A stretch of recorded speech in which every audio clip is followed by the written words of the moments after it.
Hello there, welcome to Smolls. My name is Bob Ward. In this video we're going to have an inbox review of Games Workshop's Typhus, the Herald of the Plague God. This is a really cool model. It's going to be a nice HQ choice. So let's open this up and take a quick look.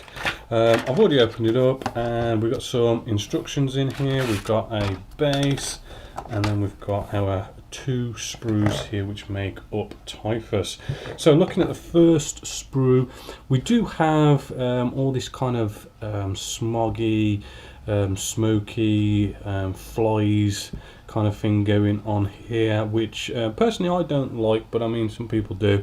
But the detail is looking really good in there. We've got his scythe just here, which has got all sorts of lovely detail on here, and sort of what looks like to be like rusty holes and all that kind of decay type stuff.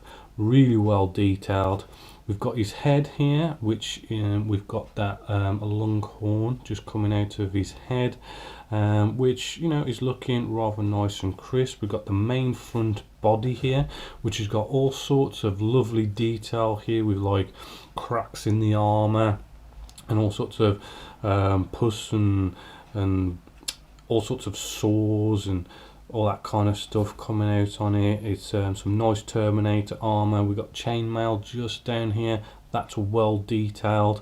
Moving along to the next sprue, we've got more detail here on his sort of shoulder guards, right, which has got those three skulls and everything. Again, looking very crisp. We've got a leg just here. As for flash on this model, it is there like you do with all others. I mean, you can just see a bit of a join line going across there, but it's not bad. A little bit of a trim and you should be all right with that. So what I'm going to do, I'm going to build it, I'm going to check it out. And so it's all built just here. It went together really well. It just fits like a glove. There's no fit issues, no problems like that. It was really easy and delightful to put together. As you can see, I didn't put all these sort of the smog and the flies on here, and it looks just as good like that. And I've saw other people do that also, but it is a personal choice. Looking at it, I mean, we've got loads and loads of lovely detail all around here. We can't see any sort of nasty seam lines from where we've glued the pieces together. As I say, it fits like a glove. Everything's gone together as you would love it to go together, and it should paint up rather nicely. Quick look at the rules themselves, just to show you what this can actually do in game. We've got Typhus's instructions here. We'll just bring you in on them. Typhus is about 175 points, so he is rather expensive in points wise.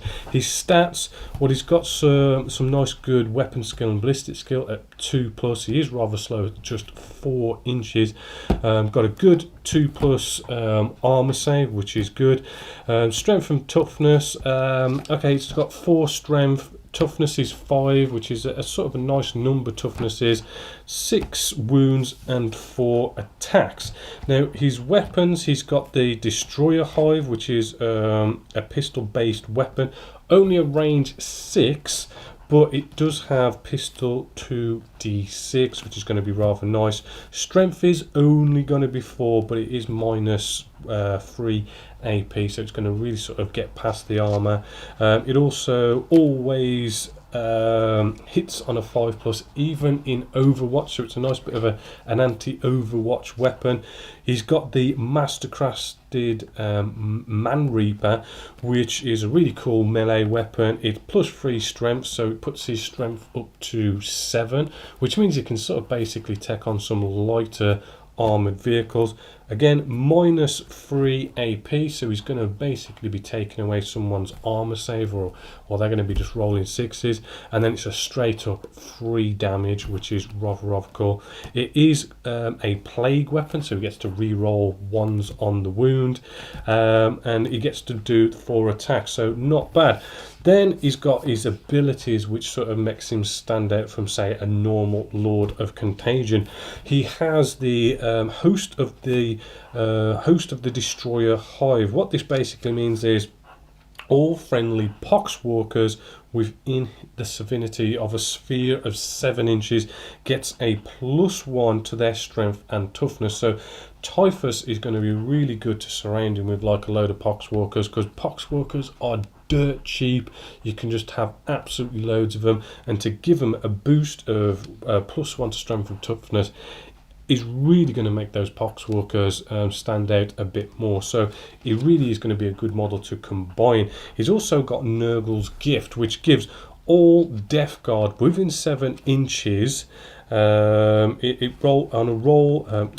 a dice for each enemy unit that is within 1 inch of any affected friendly units at the start of your turn.